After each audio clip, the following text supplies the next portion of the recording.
Au sud des terres de l'Ouest, l'opérateur fait la désagréable rencontre des gobelins séchés. À l'est, Irmoy et les Bastard Machines se préparent aux côtés de l'armée des elfes aquatiques. Tandis qu'à l'ouest, Romor, Graknar et Prophétéus tentent de convaincre les humains de rejoindre l'armée naine pour envahir le territoire elfique. Voilà pourquoi vous devez envoyer vos hommes au front. Je n'aurais jamais pensé que les elfes avaient orchestré le vol de ma précieuse orbe. Si je veux la récupérer, je n'ai pas le choix que de vous écouter. Ça ne m'enchante guère, mais je vais prévenir mes officiers. Si je peux me permettre, et pour l'avoir vu de mes yeux, les elfes ont une puissance militaire conséquente. Nous ne gagnerons pas sans une stratégie adaptée. Depuis quand les aventuriers s'intéressent-ils à la stratégie militaire? Depuis que j'en fais partie. Qu'est-ce que vous proposez? 3 choses. Premièrement, organiser un cycle jour-nuit, avec 2 armées, l'une pouvant relayer l'autre lorsque les hommes sont fatigués. Deuxièmement, prévoir de nombreuses équipes de soigneurs pour remettre rapidement en forme l'équipe qui se repose. Et troisièmement, puisqu'une telle stratégie nécessite de nombreux hommes, recruter une milice au sein même des villageois. Les hommes capables de se battre grossiront les rangs de l'armée. Tous les autres rejoindront les équipes de soigneurs. Vous en demandez beaucoup. C'est la seule solution. Il doit bien y en avoir d'autres. Maillon, moi, Prophétéus, je vous demande de nous faire confiance. Très bien, je vais lancer l'ordre. Eh bien, ça c'était un beau jet de charisme. Bon, Graknar, viens avec moi. On va où? Au port, tu vas avoir besoin d'un bateau. Quoi? Tiens, qui a glissé ça dans mes affaires? C'est un mot de l'opérateur. Prophétéus, je suis parti vers le sud. Je ne sais pas ce que je vais y trouver, mais je garderai une part des trésors pour toi. Ne dis rien aux autres. Et si ça venait à tourner mal, de quelque façon que ce soit, je compte sur toi pour ne pas trahir notre petite alliance. Eh bien, j'espère que tout va bien pour lui.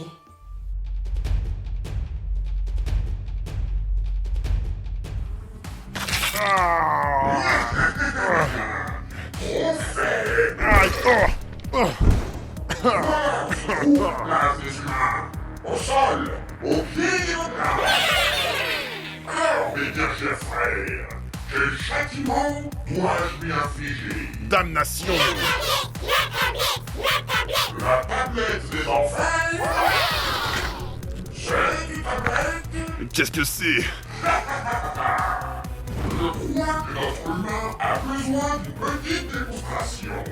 Qui va servir de corail? Toi!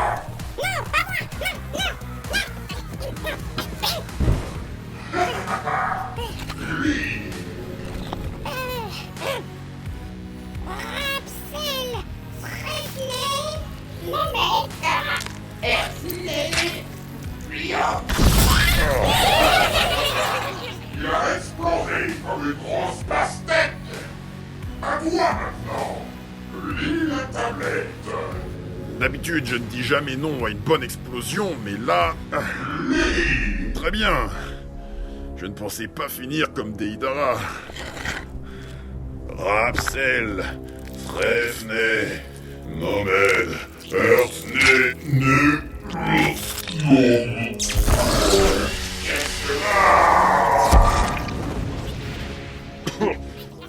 Hein? C'est quoi ces griffes? Ce que je sens sur mon crâne, c'est des cornes. Ah bah, il a retrouvé une taille normale, celui-là. C'est plutôt toi qui es devenu énorme! Pourquoi j'ai chaud au crâne tout d'un coup? Une flamme est apparue devant ton front! Eh ben, au moins, ma main a repoussé.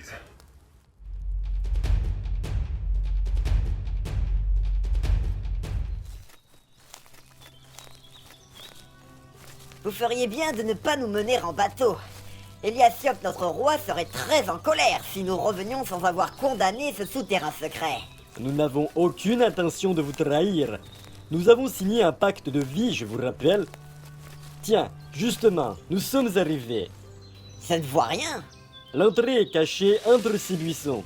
Ah, bien. Écartez-vous. Maz, condamnez le passage. Bien. Chers collègues, magie naturelle, voie création niveau 3. Mur de force. Vous êtes prêts? C'est parti. Edward, Edward, Edward. Magie naturelle, voie de l'écriture niveau 4. Extension temporelle. Wow, Edward, Fiara, Valentera. Bien, ils en ont pour plusieurs heures. Je reste avec eux. Vous deux, rejoignez l'armée à la frontière ouest.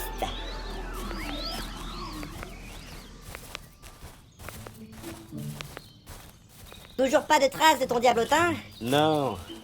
Ce sont des créatures incomprises, les diablotins. J'espère qu'il reviendra. Surtout si on doit affronter une armée entière. Bastard Machine, je peux te demander quelque chose? Qu'est-ce qu'il y a? Pourquoi t'appelles-tu comme cela? On ne peut pas dire que ce soit un nom très commun. Ah, ça l'histoire. Quand on a passé les examens à l'Académie de magie, on nous a demandé de choisir un nom de sorcier. Alors avec des potes, pour déconner, on a choisi des noms à la con. Ce qu'on savait pas, c'est qu'en obtenant notre licence, ce nom devenait lié à nous par un contrat magique. Maintenant, j'ai plus le choix que de me faire appeler comme ça, sinon je peux plus utiliser mes pouvoirs. La sacrée douille. Je ne sais pas ce qui m'étonne le plus, l'ironie de ton histoire ou le fait que tu aies réellement obtenu ta licence.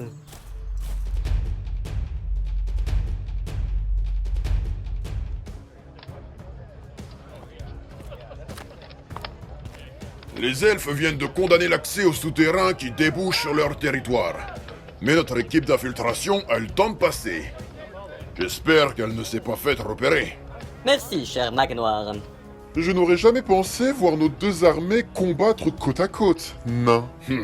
Il faut dire qu'il est difficile de se faire des alliés quand on accuse ses voisins de méfaits qu'ils n'ont pas commis. Les elfes se sont bien joués de nous. Il est temps pour eux de payer. Mon peuple récupérera son orbe. Et le mien récupérera ses terres. Vos armées prennent position au bord de la frontière elfique, et regardez, l'armée adverse se prépare elle aussi de l'autre côté. Nous avons bien fait d'agir vite. Ils se préparaient à nous envahir. Ça me fait mal de l'admettre, mais heureusement que vous avez été là pour nous prévenir. Merci de nous avoir fait confiance, et d'avoir fait confiance à ma stratégie. Le bateau et le bataillon que vous avez confiés à Graknar seront primordiaux dans la balance des forces. Quelle est cette histoire de bateau? Nous comptons prendre à revers les elfes en envoyant une section de l'armée attaquer la frontière sud. Mais cette partie de leur territoire n'est accessible qu'en passant par le lac Vora. Vous n'allez pas me dire que...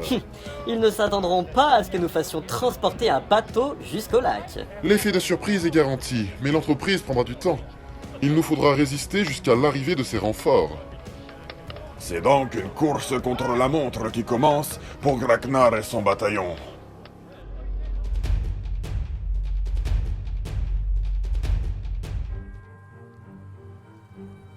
Tu es le second à survivre à la lecture de la tablette des enfers.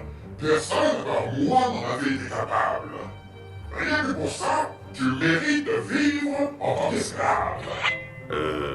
J'en suis honoré. Vous entendez ça, Elina? Il en est honoré.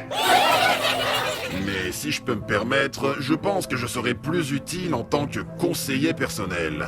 Toi, tu veux me donner des conseils? J'ai cru comprendre que vous vouiez une certaine haine envers les autres peuples de la région. Tu commences à me fatiguer avec des phrases compliquées. Les longues jambes et les longues barbes, vous aimez pas ça? Ah, ça oui. Eh bien, grâce à moi, vous pourriez les mettre à genoux. À genoux? Mais pourquoi faire? Eh bien, pour asseoir votre domination sur eux. Il dit qu'on pourrait s'asseoir sur eux. Mais non!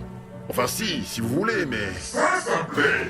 Mettons à genoux mes longues jambes et asseyons-nous sur leur tête en essuyant mon pied sur la barbe des nains. Et on leur pissera l'oreille. C'est d'accord. Explique-moi comment faire. Bien. Alors, il va nous falloir un point d'observation en hauteur et à l'abri pour avoir une vue dégagée sur les terres de l'Ouest. Il est poli au nord de Salsec. Sur la limite des territoires humains et elfiques. Parfait. Allons-y avec tous vos gobelins. Et sur le chemin, vous me parlerez de votre réseau de souterrains. Finalement, cette aventure pourrait bien prendre une tournure intéressante.